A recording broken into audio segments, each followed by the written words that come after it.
ነገ ለሚባለው ቀን አትጨነቁ። ለቀኑ ለነገ ለሚባለው ቀን የራሱ ክፋት ምን ያደርገዋል? ይበቃዋል። ስለ ነገ አታስቡ፣ አትጨነቁ፣ ግራ አትጋቡ፣ ምን እንሆናለን አትበሉ። ነገ የእናንተ አይደለም። እስቲ ነገ የኔ አይደለም በሉ። ነገ የማን ነው? እግዚአብሔር ነው። ኢየሱስ ጌታ ነው። ነገ የሰው አይደለም። ነገ የእናንተ አይደለም። ነገ የኔ አይደለም። ነገ እግዚአብሔር ነው። እግዚአብሔር ነገን አይቶ የጨረሰ አምላክ ነው። እኛ እዚህ ጋር ቆመን እንጨነቃለን። ነገ እንዴት ነው መሆነው? ነገ እንዴት ነው መወጣው? እንዴት ነው ምኖረው? እንዴት ነው በዚህ ኑሮ ውድነት ምኖረው? እንዴት ነው መማረው? እንዴት ነው መመረቀው? እንዴት የሰው ልጆች ብዙ የሚያስጨንቃቸው ነገር አለ። ከሚያስጨንቃቸው ነገር ውስጥ አንደኛው ነገ ነው። የወደፊት ጥያቄ ነው። እንዴት የሚል ጥያቄ። ኢየሱስ ጌታ ነው። እነዚህ ጥያቄዎች ደግሞ ሁሉ ጊዜ የሚመጡት ከማን ነው? ከዲያብሎስ ነው፣ ከሰይጣን ነው። ኢየሱስ ጌታ ነው። ከሰይጣን ነው የሚመጡት። የሰው ልጅ በጭንቀት ውስጥ መኖር ሲጀምር ነገ ላይ እየኖረ ነው፣ ዛሬን ሳይሆን ነገን እየኖረ ነው። የሰው ልጅ በፍርሃት መኖር ሲጀምር ዛሬን ሳይሆን ነገውን እየኖረ ነው ያለው። የሰው ልጅ በሪግሬት ወይም ደግሞ በጸጸት መኖር ሲጀምር ደግሞ ትላንቱ ላይ ነው ያለው ገና። ኢየሱስ ጌታ ነው። ዛሬ ላይ እየኖረ ያለው ሰው ምትለዩት እንዴት ነው? ደስተኛ ነው። ደስተኛ ነው። ስለ ትላንት አልፏል። ስለ ነገ አያውቅም። የሚያውቀው ዛሬን ነው። በህይወት እንዳለ የሚያውቀው ዛሬን ነው፣ እየተነፈሰ እንደሆነ። ስለዚህ ምንድነው የሚሆነው? ደስተኛ ነው የሚሆነው። ብዙ ጊዜ ትልልቅ ሰዎች እንትን ይላሉ፣ ይናገራሉና ህፃናቶች አይጨነቁም፣ ህፃናቶች በቃ ምንም ጭንቀት የለባቸውም ይላሉ። ይቀናሉ አይደለ? ተመልሼ ልጅ በሆንኩኝ ምን አለ እንደ ልጅ በሆን ምን አለ ይላሉ ሰዎች። ለምን ይመስላችኋል? ህፃናቶች ስለ ትላንት የሚያስቡት ነገር አለ። ትላንት ስላጠፉት ጥፋት ያስባሉ። ትላንት ስለተሳሳቱት ስተት ያስባሉ። አያስቡም።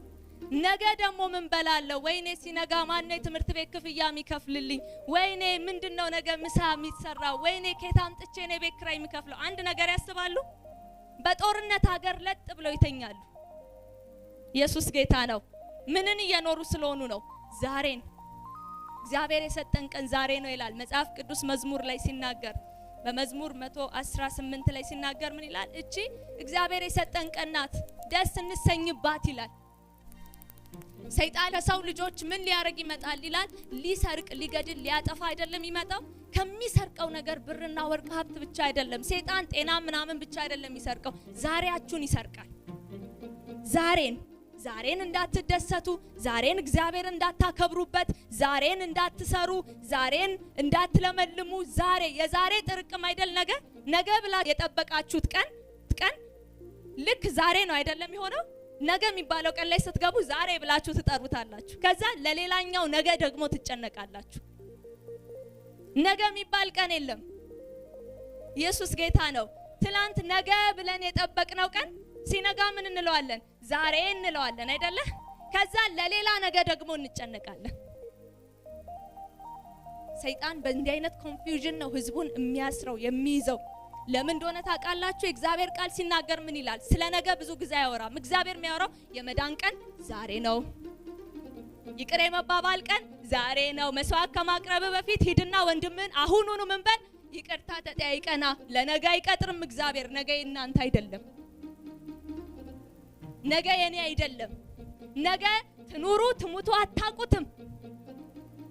ነገ በህይወት እንኑር፣ ነገ አደጋ ይድረስብን፣ ነገ ሹመት ይቅጠመን አናቅም። የምናውቀው ዛሬን ነው። የተሰጠን ቀን ዛሬ ነው። የተሰጠን ሽልማታችን ዛሬ የተባለ ቀን ነው። ኢየሱስ ጌታ ነው። ስለዚህ ነው በያዕቆብ ወንጌል ምዕራፍ 4 ቁጥር 13 ላይ እንደዚህ ይላል፣ አሁንም ዛሬ ወይ ነገ ወደዚህ ከተማ እንሄዳለን፣ በዚያ አመት እንኖራለን፣ እንነግዳለን፣ እናተርፋለን የምትሉ እናንተ ተመልከቱ፣ ነገ የሚሆነውን አታውቁምና። ህይወታችሁ ምንድነው? ጥቂት ጊዜ ታይቶ ኋላ እንደሚጠፋ እንፋሎት ናችሁና። በዚህ ፈንታ ጌታ ቢፈቅድ ብንኖር ይህን ወይም ያን